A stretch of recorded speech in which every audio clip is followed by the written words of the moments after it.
G'day everybody, welcome back to another video on the channel. So we're around the halfway point of this AFL season and I've decided let's do some mid-season predictions. I'll be going over my ladder predictions, who I reckon will make the top 8, top 4, bottom 2, bottom 4, and also including who I think will win the Brownlow Medal, the Coleman Medal, and the Rising Star winner. If you're going to enjoy today's video, make sure to leave a like and subscribe, that'd be much appreciated, and let's get into the video. We'll kick off today's video with my ladder prediction and we'll just get the bottom 6 over and done with. We'll just quickly go through. I'm not trying to say it in a rude way, just I think everybody wants to see what the top 8 will look like, the top 8 picture. So we'll just go over the bottom 6.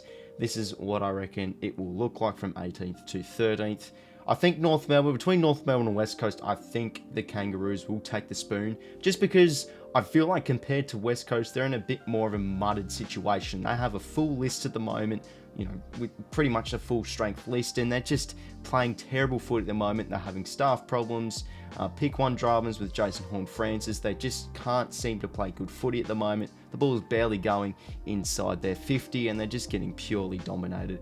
And I can't really see him pick up a result for the rest of the year, so I've got them sitting at last. 17th, then I've got West Coast, similar to North Melbourne. I just feel like they have a bit more upside because they have a bit better of a quality list, also including that they do have the home field advantage. Well, hasn't been on display this year, but I feel like they can maybe pick up another result. I think they'll just finish just above North Melbourne. 16th, I've got Adelaide. Now, it's a bit of a toss-up between them and Essendon, but I've just said it all year. I think the Crows, they just don't have enough talent to really push them out of the bottom 4, and I feel like now they'll start to slide down and tire out towards the end of the season, as bottom 4 teams generally can do. But still, credit to Adelaide this year. They've picked up some great results, caught a lot of teams napping, and have been a very competitive side. 15th, I've got Essendon. Look, again, they do have a bit of upside with their list. Obviously made finals last year, but then again, they're just in a situation where they just can't get things going together. Just among the group, they're lacking a lot of chemistry, just can't seem to link up plays. A lot of passengers and one-way runners in that side. And for me, they just look like a bottom 4 quality side, so they'll stay in the bottom 4. And yeah, they really need a big off-season, I feel. 14th, I do have Hawthorn, and I do have to say, I have full credit for Hawthorn because I tipped them for the spoon at the start of the year and they do not look like they're going to be hitting that target of the wooden spoon at all. I think they'll sit out of the bottom 4 and I've just loved how they've gone this season. Their first year under Sam Mitchell has been tremendous. Sam Mitchell, of course, such a competitive player on the field, but as a coach, he's sort of shown the same thing. When they've versed those top teams, they're able to catch them napping, produce good game plans, and you know, some of their losses have been very healthy. They've only lost to the Demons by 10 points. They were up 32-0 against the Swans, for example. And even against Fremantle, I thought they did very well, showed tremendous pressure. I think for a quarter they had more inside 50s plus 13. So they do have an ability to really shock and upset a few of the top tier teams, but it just seems they can't get it done against teams around their level. So of course Hawthorn's still probably near the bottom of the ladder, but I've got them sitting just outside the bottom 4 at 14th. Then 13th, I have Port Adelaide. You know, I don't like to be harsh on teams, but I just feel like I've got to be harsh on them here. If they lose against the Swans this weekend, I'm just putting a line through them completely. I'm pretty much like, you know, I'm drawing the line. I'm around 90% away from crossing through Port Adelaide. I just feel that they've just been quite poor this season. Of course, they were in 5 start, did not help them at all. Was able to rebound a bit, but just looking at how they play, they just don't look convincing at all. Forward of the ball, they look terrible with executing. Like against Richmond last week, they really could have won and could have hit the front, but they were just panicking. They do win the contest well, that's credit to them, but they just can't link up down the ground. They can't find targets. They just haven't looked effective whilst going forward. That's been really their biggest problem. And nevertheless, they do have quite a hard fixture coming up as well. So yeah, for me, Port Adelaide, I've got them sitting at 13th. Don't think they'll be making finals this year. In 12th spot, I do have the Western Bulldogs, another team that made finals last year that I'm putting a line through at the moment. Look, I feel like it's a bit of a mixed opinion with the Bulldogs. Some people think, nah, you know, their season's still on. I 100% believe that, but I'm just wanting to be a bit harsh and unpredictable with my predictions in this video. I think their season is also done.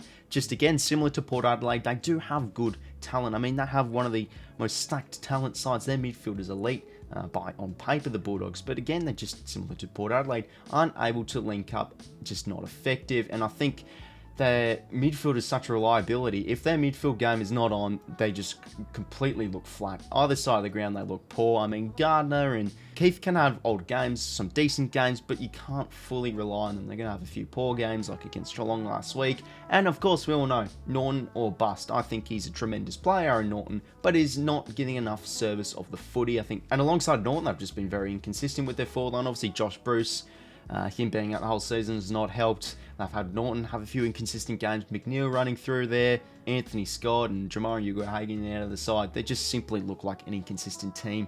I just don't buy them for making finals, really. Of course, they have a very hard fixture. They've got 6 games in a row against the Lions away, Swans away, Saints home, Demons home, Cats home, and Freo home. Those are 6 top quality sides, and you know, you could seriously see them losing maybe 4 of those. So for me, look, it's harsh, but I think I'm also going to put a line through the Bulldogs, and I've got them sitting at 12th. 11th place, and I do have the GWS Giants. I think they can have a somewhat quite good enough rebound into the second half of their season, but their first half has just quite simply let them down.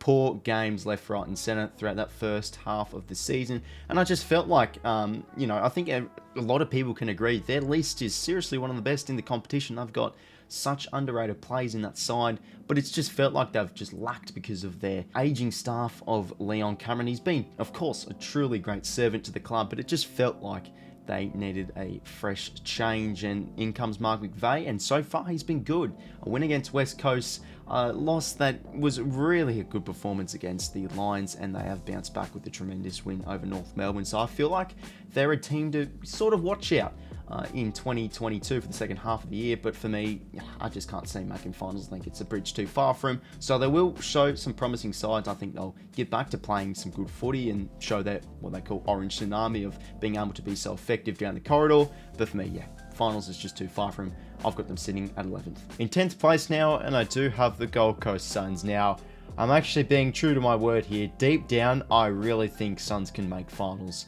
But I just feel like this is a bit of because of the camera pressure in the video, I feel like it's a bit of a pressure call for me to put them to make finals in this video. So I'm going to be probably putting them in the safer option of 10th. I think it's just because of their unknown history of just being able to not execute in the second half of the season, have poor second halves of the season. They usually tend to go downwards. And because of this, and also just their inability to play their best kind of brand of footy interstate or out of Queensland, I just feel that they will just fall short compared to the other teams around their mark. Nevertheless, though, I have to give them full credit for this year. As I said just before, I really do think they can really make finals.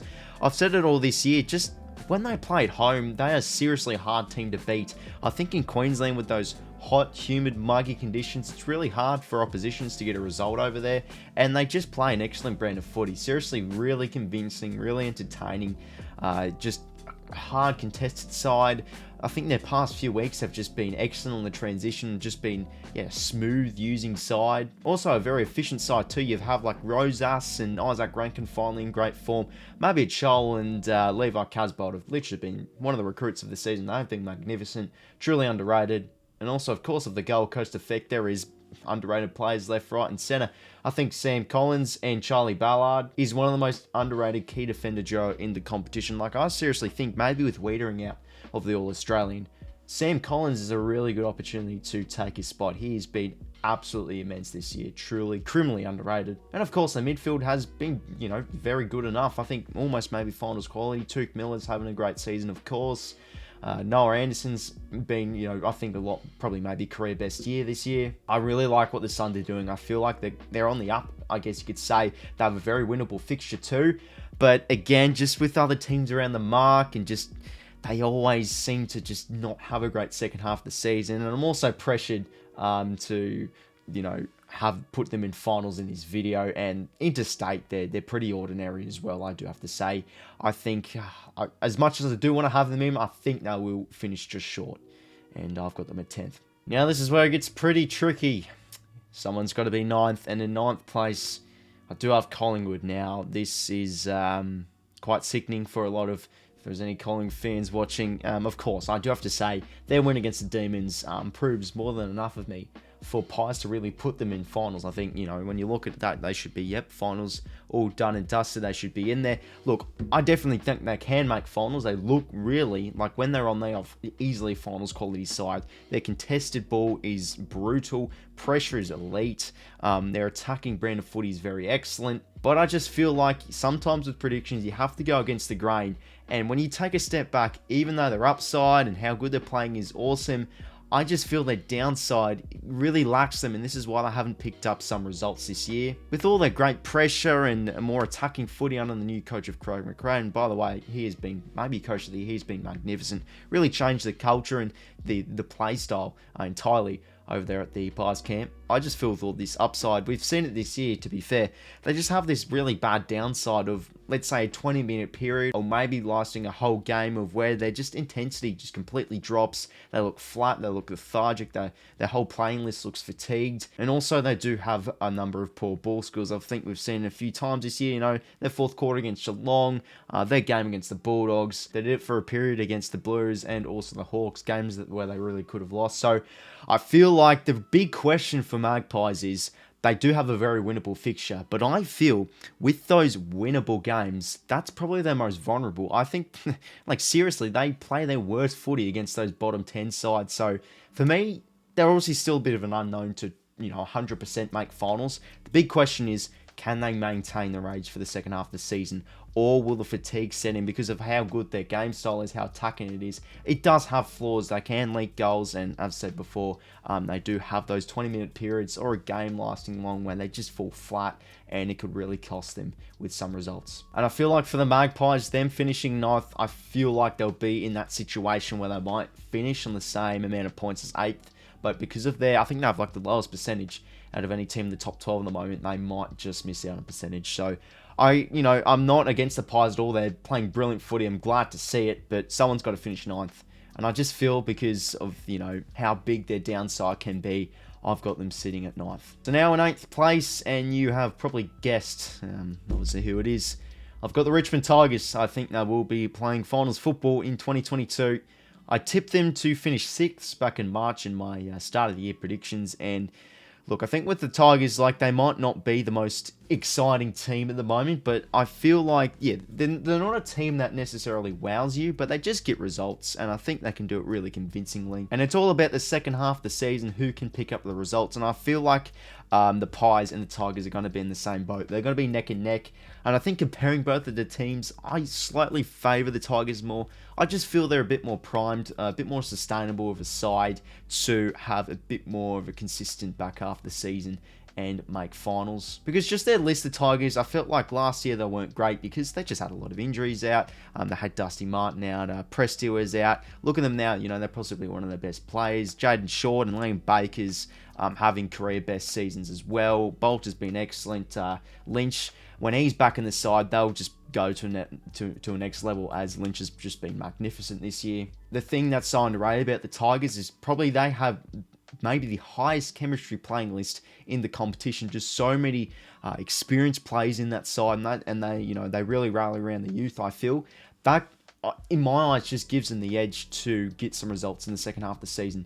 And because of this, I think they'll sneak into finals and finish 8th. Now in 7th place, and I have the Sydney Swans. They've had a pretty unpredictable first half of the season of 2022, dropping games that they really could have won, but on the other hand, playing some good footy and picking up some really solid wins. Their last 2 wins is probably season defining in my eyes. Beating the Richmond by 6 points, beating the Demons by 12 points when they were down from 30 plus points. It's something truly magnificent. It just shows that the Bloods do it the Bloods way. From down by quite a lot, they always claw their way back. And they're a side in my eyes who just simply has plenty to prove. They're a side with a lot of upside, with their talent, and I think a lot of Swans players and fans know themselves that they have, of course, plenty to prove, a lot of potential. They've just been not too great in the midfield. The contested ball has been really worrying them at the moment. I felt like with a few of their losses, a lot of teams went to homework and blocked out the corridor where they love to use the ball. And in some games, they've just been terrible in their efficiency game. That's usually the department that makes them wins games. We saw it obviously against the Demons. Yes, they lost the contested possessions by quite a bit, but just their ability to score so well off turnovers, their efficiency too, made them win that game. So I feel like with those 2 wins, I do sit them in finals, but it's hard to put the lock of them at the moment. They do have somewhat of a toughish fixture versus St Kilda twice. They've got Port Adelaide away that they're yet to beat since 2015. So I still think there could be a few question marks on the Swans, but still they're just a team with quite a bit of upside. And when they get the ball rolling with their contested ball, they play good footy. I think 22 out of 24 quarters have been won when the Swans have won the contested possession counts. So when they win the contested possession, they are a truly good side. Highest ratio as well in the competition. So yeah, I think Swans, I can see them drop a few games and be a bit inconsistent. So I've got them sitting in finals at 7th. 6th place, and I have the St Kilda Saints. It's quite a bit of a mystery side this year, really, because I thought I was going to write them off for finals this year, but they've truly played some great footy. A lot of teams punching above their weight. Just without Jack Steele, I'm actually just really impressed of how St Kilda have gone without Jack Steele. Players like Jack Sinclair, Brad Crouch, Seb Ross, Josh Buttall, 𝐴𝐿𝐴 𝐿𝐿𝐴 have been terrific this season, really punching above their weight. And they're quite good in the contest as well, I feel. And Max King has had a season of his life. They sometimes go to King a bit too much, but seriously, he's one of the best contested marks in the competition, I reckon, already at his age. And they're just a side with a lot of low-key players finally playing great footy. I mean, Jay Gresham is finally playing the footy that he is, expected to play. 𝐼𝐻𝐻𝐿𝐴 has been a hell of a rookie. I think they're just a really... It's odd. Like, I can see him dropping a few games. I do have quite a tough fixture on the way home, but I can just see him really getting the results in my eyes. I think they're going to be a lock for finals, and I'm just putting all my eggs in their basket for them to make finals, and I've got them sitting at 6th in my predictions. In 5th place, and I do have the Carlton Blues. What a season they've put together. Their first half was truly remarkable. I didn't expect they were going to make finals this season, and they've really turned the corner. I'd say maybe Michael Voss is potentially the coach of the year at the moment. He's completely just changed that side, changed their attitude. Like, a good example, up by 25 against the Dons, and he's still giving sprays. That's the kind of coach, that's the kind of, mentality they needed, the Carlton side. And just looking at their list now, their midfield, big bodies, it's truly elite. Their spine looks really good too. Curnow and 𝐼𝐻𝐿𝐴 absolutely bossing. Probably the top, top 2 or maybe top 3 key forward duos in the competition, maybe just behind Geelong, weedering out. But you've got players like Lachie Young and Marchbank sort of punching above their weight. They're doing some fantastic things too. And even the low-key players as well, like Owies and Durden and Motlop had a great start too. Silvani's putting a nice season together, of course, their midfield. I think just their whole side, everyone's playing their role. And they are, top 4 contenders, I feel. But just looking at their percentage, I have to leave them out, I'm afraid.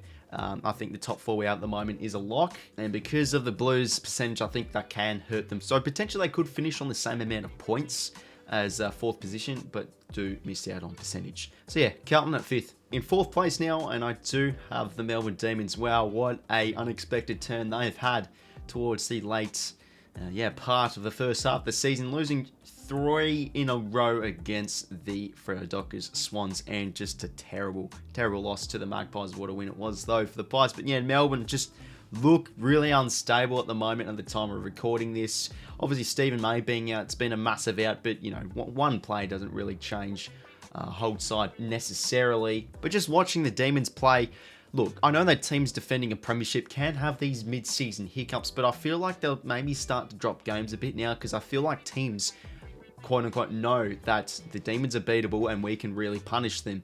Just looking at them, they just don't look as convincing anymore. They can't beat teams in the top 8, it seems, and they have huge reliabilities and Gawn and Jackson to go forward and kick goals. Tom McDonald looks like he's out for the rest of the season, and I say he's such an important player.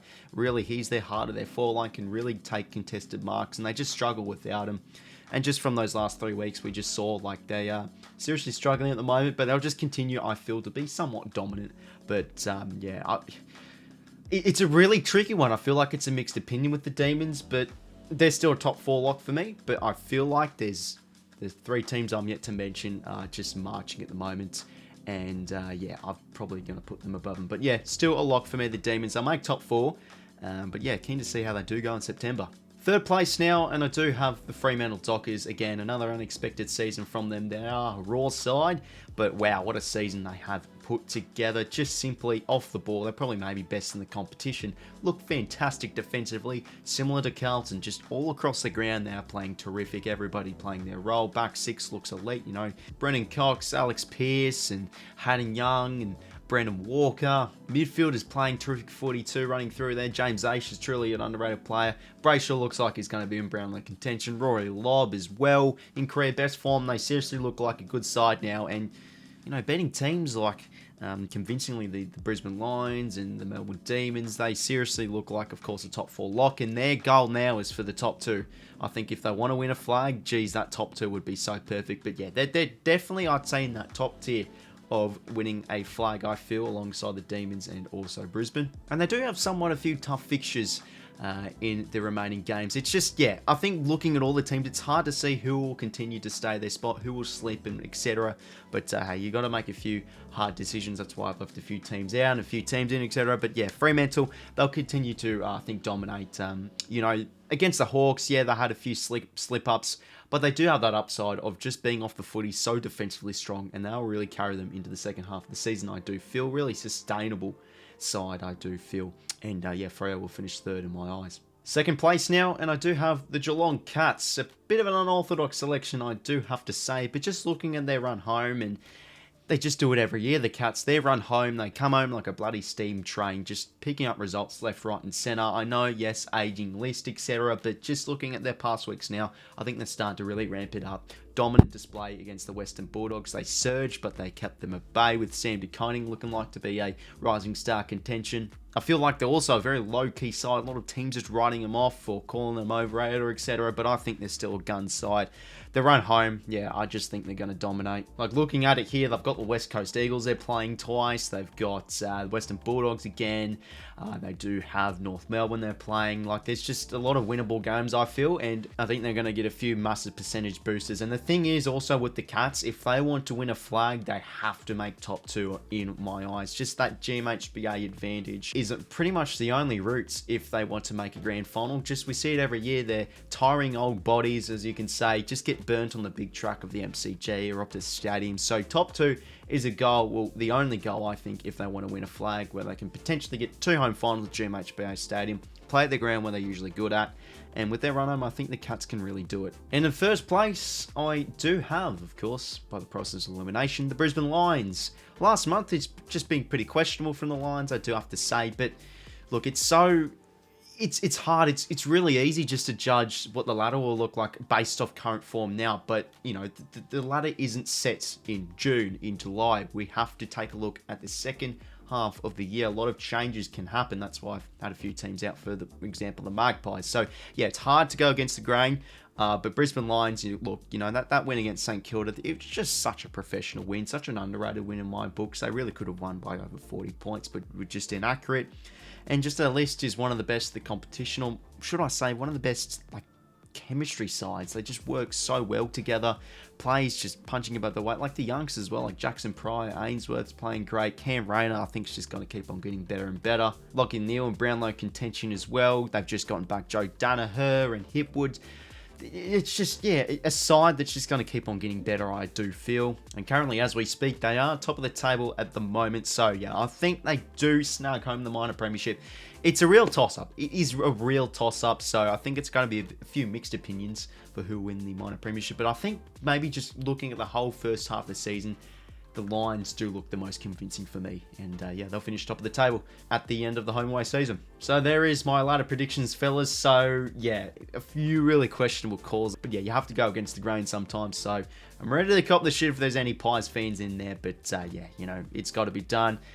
Only 8 teams can be in there. But yeah, let me know your thoughts, fellas, down in the comments below anyway. So yeah, a few unorthodox moves, I feel, but yeah, I think there's going to be a lot of changes made. And okay, now moving on to who I think will win the Brownlow Medal, the Coleman Medal, and also the Rising Star Award. We'll kick it off with the Brownlow Medal, and I believe the player that will take home Charlie is no other than Lachie Neale. Of course, a massive toss-up. You've got Brayshaw in the mix, you've got Paddy Cripps, you know, maybe a few ones rising up like Clayton Oliver and Callum Mills, and Ben Keys, probably not anymore, but he had a great first half. Look, it's going to be a toss-up.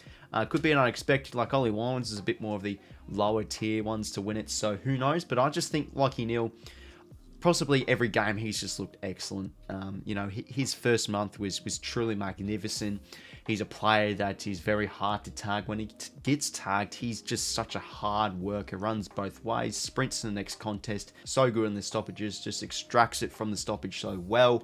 And I think what's elevated his game really nicely is he's getting involved in the scoring a lot more, getting those score involvements up, and he's finding eye for goal. Like, a few of his goals have been very nice ones to look at. And again, the Brownlow Medal, look, it's again a toss-up. We don't know how the umpires will vote things, but I just think watching how 𝐼𝐻 plays is just so influential.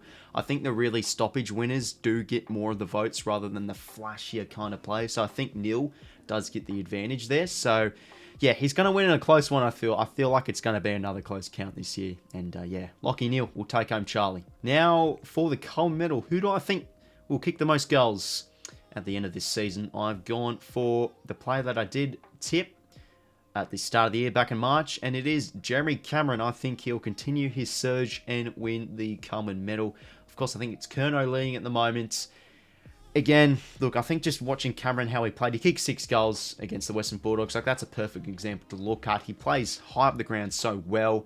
An accurate kick too, and just gets involved in the play so well. You know, a few plays creeping up, like you could say 𝐵𝐚, you could say maybe Tom Leach could have a surge, and Max King too. But I think his experience will really give him the edge. He kicks very accurately for goal as well, and as I said, plays high up the ground so well, shares it beautifully with Tommy Hawkins too. And speaking of Tom Hawkins, another chance, you know, he's definitely in the mix as well, and he's also very unselfish and does give a lot of balls to Cameron, which could assist him. So yeah, Jeremy Cameron, I reckon, will win in pretty close count. And yeah, 𝐵𝐻𝐻 for the Coleman. Now for the Rising Star winner, again, another controversial selection here, but I've gotten a player that I did tip back in March, Nick Daicos from Collingwood.